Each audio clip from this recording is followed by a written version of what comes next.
We know that 80% of Americans are on social media. We know that Americans are spending almost 3 hours a day consuming social media. And we want to make you look as good as you are on social media and give you that omnipresence. Then you're going to be seen. I mean, top of mind awareness is the game when it comes to real estate, and people work with who they know, who they like, who they trust. And if we can help you look as good as you are, if we check that box and people can see you, people can find you, then rising tides are going to raise all ships, and that's going to grow your business.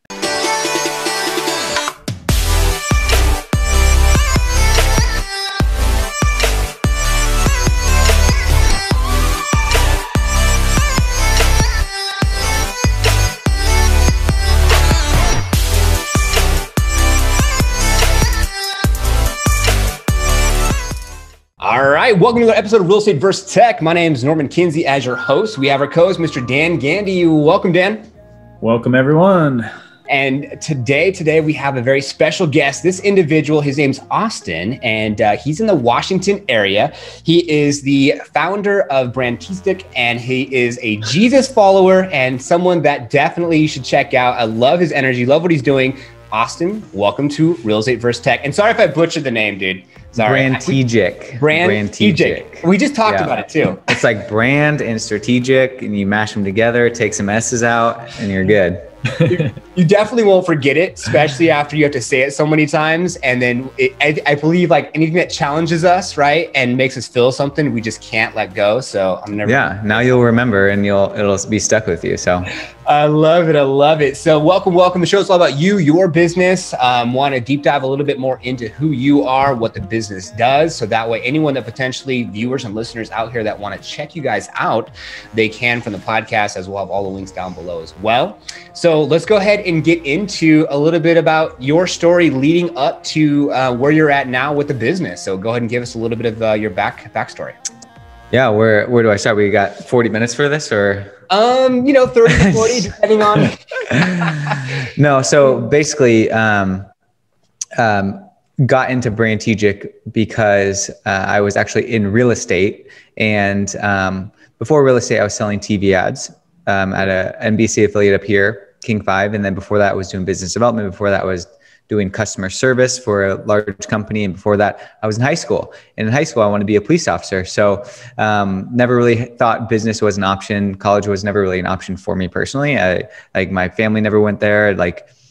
Just knew I wasn't wired for that. So I was like, okay, what can I do to retire as quick as possible? So police officer was kind of my initial go-to. And then just growing and having good people around me got me into business and marketing, and got just very lucky to get some opportunities like at King 5 that taught me a lot about marketing and business development and understanding some of my gifts that maybe I could tap into. So anyway, so King 5 for about 2.5 years, had an itch for real estate, had always wanted to do it, and the market was good. I was young, I was energetic, and I was like, why not do this? So 24, quit my job, making good money at King 5. And I was like, I'm just going to try this out. So was full-time in real estate for maybe 2.5 years. And what I did differently was market myself.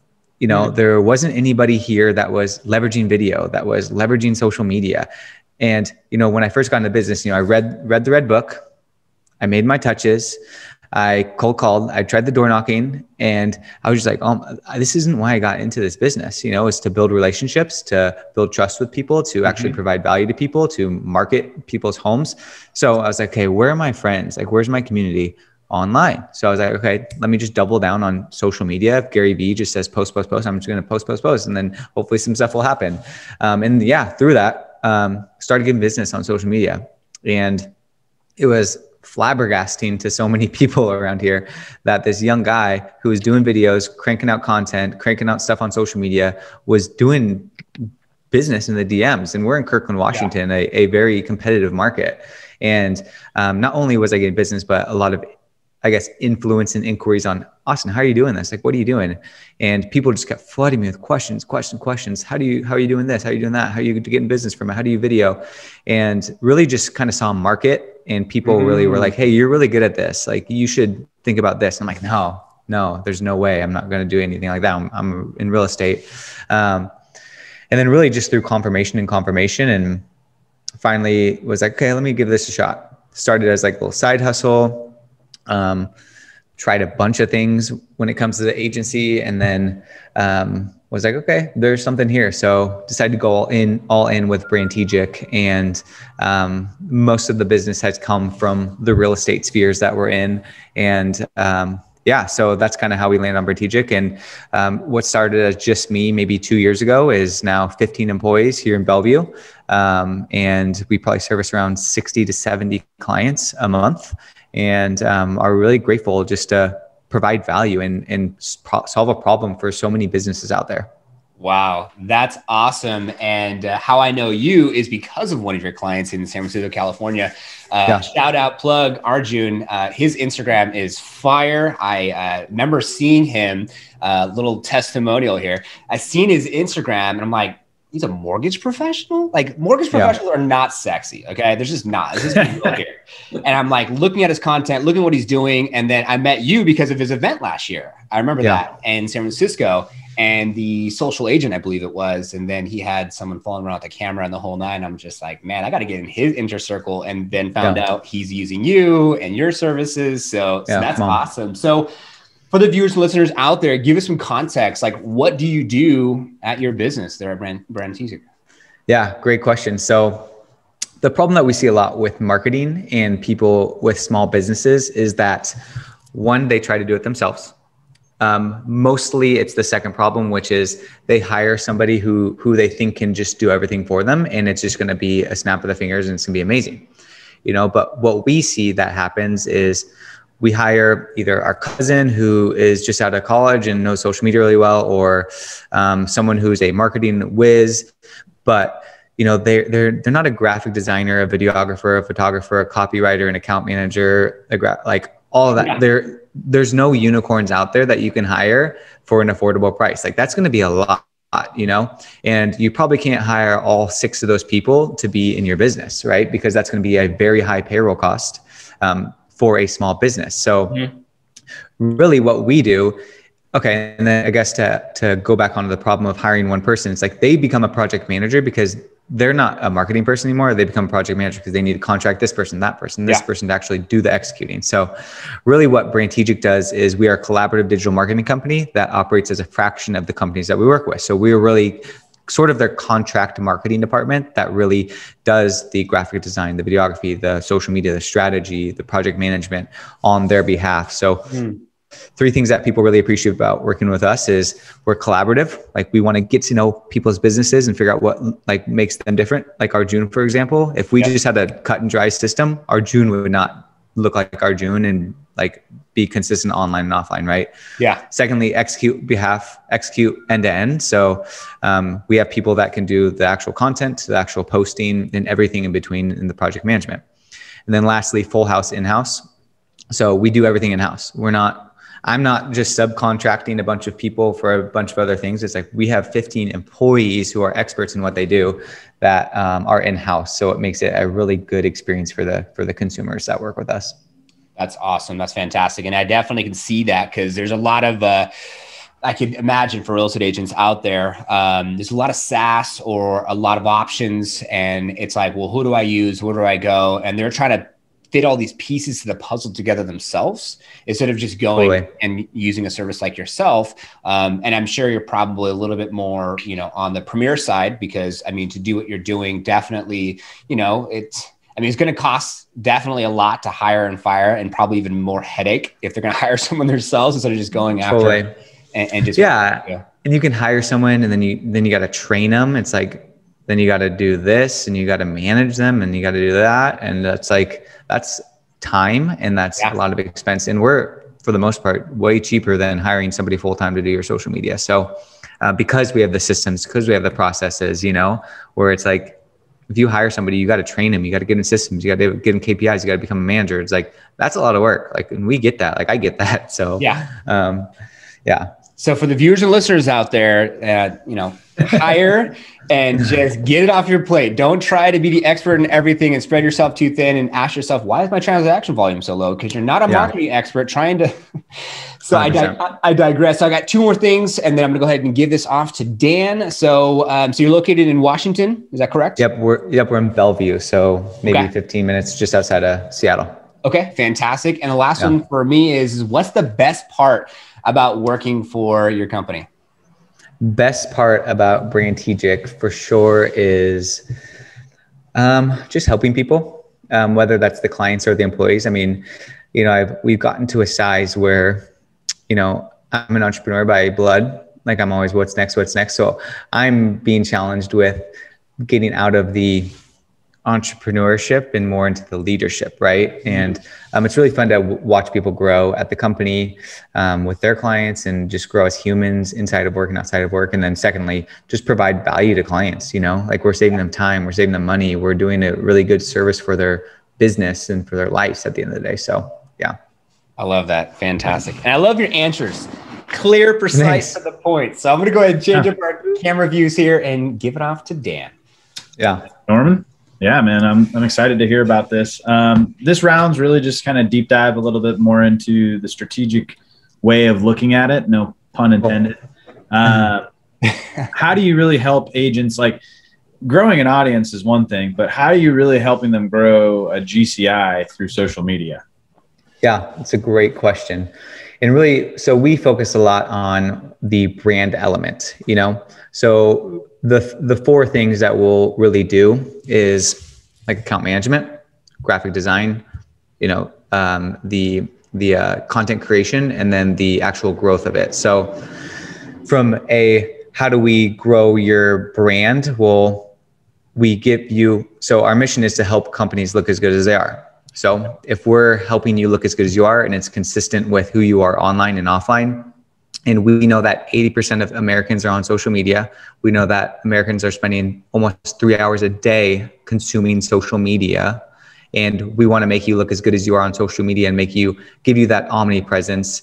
Then you're going to be seen. I mean, top of mind awareness is the game when it comes to real estate, and people work with who they know, who they like, who they trust. And if we can help you look as good as you are, if we check that box and people can see you, people can find you, then rising tides are going to raise all ships, and that's going to grow your business. And that's what we see. It's the scaling of the trust really, and the scaling of your brand scaling of not just your brand, but the humanization of your brand, especially in the real estate world where it's so personal. It's like, I'm not going to post it's just, there needs to be a touch of personality. And then if we're doing it in the right way, and if we're optimizing everything to get you out there, and we're having those conversations on your behalf and building those conversations, then man, yeah.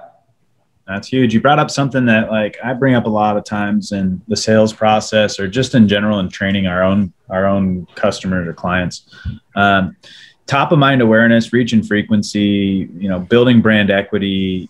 Those are some concepts that seem granular or seem very easy to comprehend, but most agents get stuck in the transactional side of their business, and they don't focus on building 1, 2, or 3 cities or areas, or one area where they have top of mind. And when people say real estate, they say their name. And I think that's been always a challenge as we've moved from top producer and old school traditional marketing techniques to new school. And how do you become somebody that eventually will become a top producer, but builds that brand awareness and top of mind now? Totally. I mean, when you think of coffee, what do you think of? Starbucks. Probably Starbucks. Boom. Wow. Come on. See, and why? Because we know them, because we see them all the time, because we can trust them as a brand. It's like, if we can do that with our business, game over. Wow. And that breeds longevity. It's like, if it's just this new coffee company coming on the street and they're just spending all this money on ads and then just, giving me the coffee, and then, okay, next customer, I'm not going to go back to that place. It's like, do I know them? Do I trust that coffee? Is it consistent? Are the people friendly? It's like, check. Okay, I'll be back, So yeah, same thing in real estate. Other question, what is your price range? You don't have to give us your exact prices, but what if somebody's listening to this episode, what could they expect as a budget to allocate to come work with you guys? Yeah, we probably are around, depending on what we want, any from like 1,900 to 6,000 plus, depending on the real scale. I would say our sweet spot's probably around the $2,000 to $3,000 mark for is that per month or is that a setup? Per month? Yep. Okay. So we basically operate as a marketing department for our clients, where we can do everything, and then over the time of relationship, stuff comes up like, oh, I need this graphic, or I need this blah blah blah, or I want to do these videos. So it ebbs and flows. Cool. And then how fast to implement in terms of when a client comes in to launch and execution? Yeah, usually we have about a 2 to 4 week onboarding process, because we want to get to know you. We want to get to know our clients, right? We can't just be like, oh, great, another realtor, put them through the conveyor belt, and then we're gonna start posting. It's like, no, we want to spend time with our clients. We want to send them forms. We want to ask them questions. We want to dissect what's in their head and how we can get it on a social channel. So, I think 2 to 4 weeks is usually our safest bet in when it comes to onboarding. Biggest challenge in your business right now? Biggest challenge in our business? Like internally, it'd probably be, just scaling efficiently, right?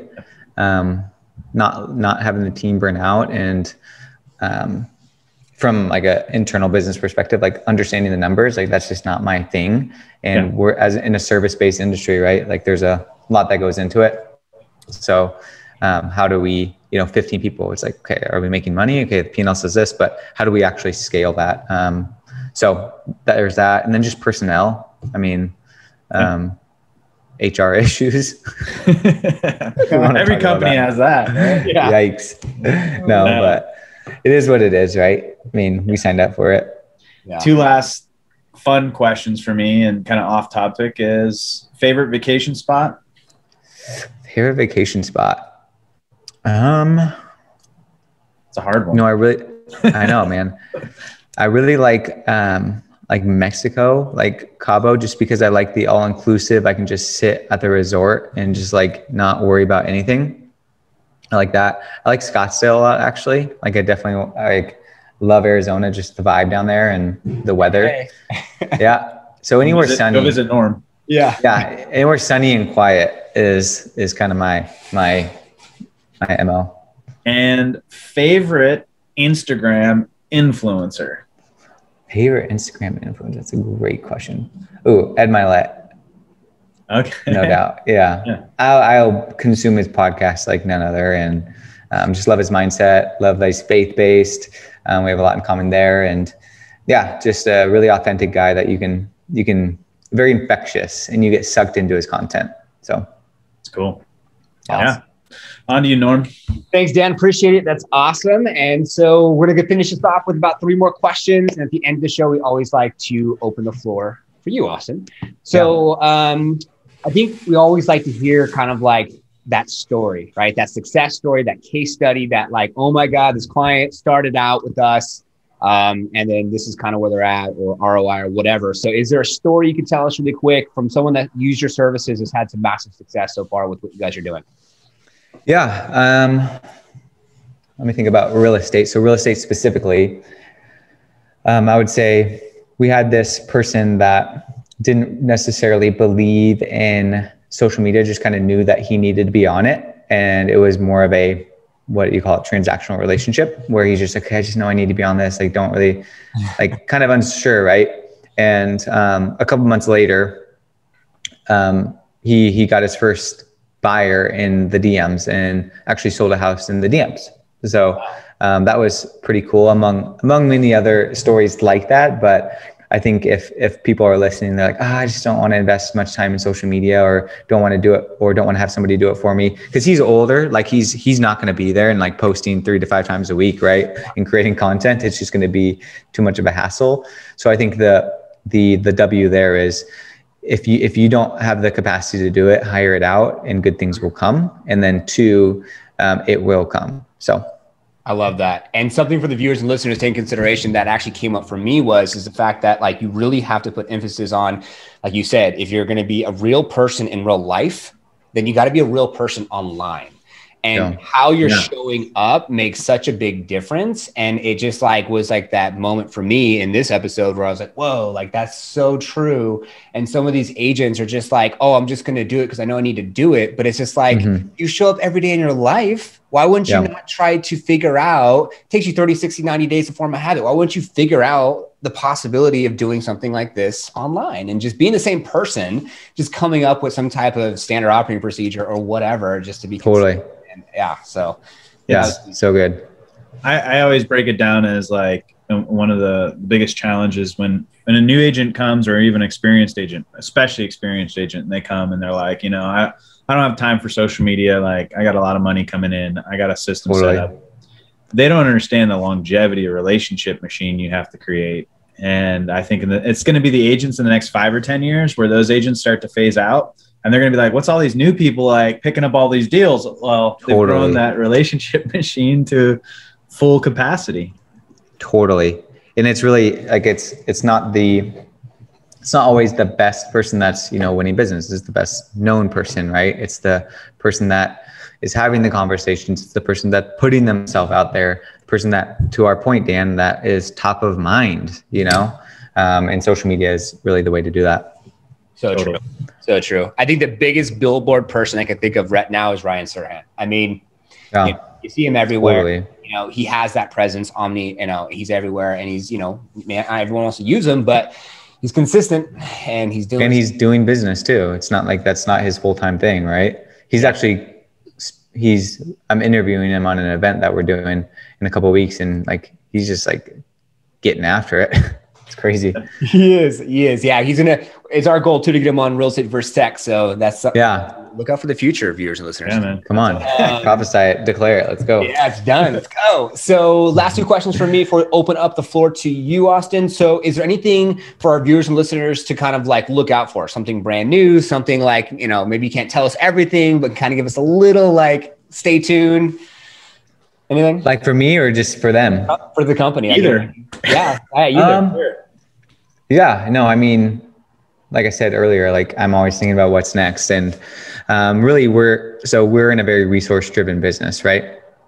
We require people in order to do a service, in order to get the job done, in order to function, right? So have a couple of things in the works that could potentially scale, not scale, but more so lessen the amount of time, but provide a lot of value to people from like a graphic design perspective or content creation perspective, specifically in the real estate industry that we're pretty excited about, and we're testing out with a mortgage company, a pretty large mortgage company here in the area and nationally. So if that goes well, then hopefully we can just Control C, Control V into different industries, and real estate is definitely top of our list to try something out. So love it. I love it. That's awesome. Yeah. This is the last question that I have. This question is, I think, a good one because it really lines in with the real estate versus technology, and from the traditional way that a lot of individuals out there door knocking to open houses, which you can't do anymore after COVID. So now everyone being online and going into this digital space. Do you feel that technology will disrupt the classic real estate marketing model? Do you see that foresee that in the future? 100%. I mean, it's there. Mm-hmm. It's already happening, right? Like I'm sure you've had people on the show that are actually in real estate that are just doing their business solely from social media. Yeah. Tons, actually. Yeah, it's insane, right? Yeah. And people don't believe it. They don't want to believe it because it's out of their comfort zone, because the red book tells them to make their 300 whatever touches every single, and I think it,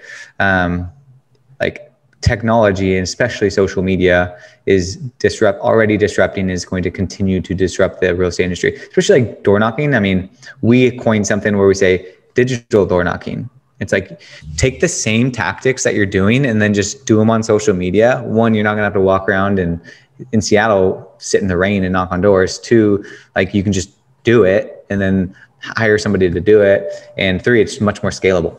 And it's gonna help you in the long run. And if you couple that with good content, the bottom of the funnel activities with the top of the funnel where you can create content, then that's a winning formula in my eyes. So. Well, there you go, listeners and viewers. It's going to disrupt. I love it. So if you're not ahead, you're behind, and you don't want to be that lagger. Not in this situation. So we're now at the point of the show where we're going to go ahead and open the floor up for you, Austin. So is there anything that you would like our viewers and listeners to take from you before we end out our episode? Yeah, I mean, I think for social media specifically, I mean, I'm going to say this again, the reality is 80% of people are on social media, and the average time spent is almost 3 hours a day. You know, if we look at 2019 to now, 2019, we could go to networking events. We could go to open houses. We could, meet people in person. Like, most of the people that relied solely on that are kind of screwed now, right? If you look at the Arjuns, the people that have been investing in their brands, like, they're fine, because they have the digital database, the online database, the social media presence, the top of mind awareness. I feel bad for the people that are secret agents right now and are potentially reaping the downside of what COVID has done. So if it's taught us anything, it's that we should be leveraging social media. We should be using it, not abusing it. I think if we can change our perception of social media as a business development tool, rather than I'm going to get sucked in this vortex, it's negative, it's political, it's COVID, it's this, it's that, then you're going to win. And if you're too busy, or if you think you're too good for social media, then hire somebody to do it for you, whether that's Brandtegic, whether that's an assistant, whether that's whoever in the office. Just have a presence and invest in it, and invest your time in it, invest your money in it, because the payoff in the long run and in the short run is going to be fruitful and worth it. Wow. Well said. That was awesome. I definitely love that. My takeaway is like attracts like, and the power of affirmations, or the power of, what you put out is what you get back. So be careful what you tell yourself, because if all you want to see is all that negative stuff on social media, you're going to get it. So 100%. And I mean, yeah, like totally. And if you, I like what you just said, like attracts like. If you're posting what you want to, like, one thing, and I'll use Arjun as an example, is, it's really clear who he is as a human, as well as a professional, right? And if you're just strictly professional, just sold, listed, look at me, Ferrari, pretty picture, boom. We know a lot of those. Yeah, it's like, do you relate to those people at all? It's like, no. You're I don't have a Ferrari. Yeah, it's like, who are you? And is that like cool rental car? So what makes you who you are? Like, what are the 5 things that make you? And Arjun, it's the taekwondo, it's the family, it's the hustle mentality, and then there's the mortgage. So there's much more to people than just what they do. You're a human being, and if we can show that on social media, then the authenticity is really going to magnetize the same clients in. And that's what I saw in my business, and that's what we see in many other people's businesses, right? Like, you work with who you know, who you like, who you trust, and that's who you're going to attract. Wow. Yeah. That is awesome. Well, Austin, thanks so much for being on the show. We'll make sure great to meet you. Links, down below. Check these guys out, viewers and listeners out there, and definitely, follow on the social. All the links are down below. Austin, we really appreciate your time today. That was awesome. Hopefully our viewers and listeners can take something from that, they can apply to their business. Dan, thanks so much for co-hosting. Definitely. And as always, thanks to our listeners and viewers. And as it is our intention for you to take something from our episode, apply to your business, have more massive success, and we will see you on the next one. And made it to the end. Well, thank you so much for watching Real Estate vs. Technology. We hope you found value, especially something you can apply to your real estate business. If you could do us a favor, we would appreciate it. A thumbs up. If you subscribe, hit the notification bell, you'll be notified for new episodes coming out, and comment below. What the heck did you learn? If you want to join our Facebook group page, there's a link right here. And if you want to be featured on Real Estate vs. Technology, send us a DM on our Instagram page. We'll see if we get you on the show. So, take care. Thanks for watching, and we'll see you on the next one.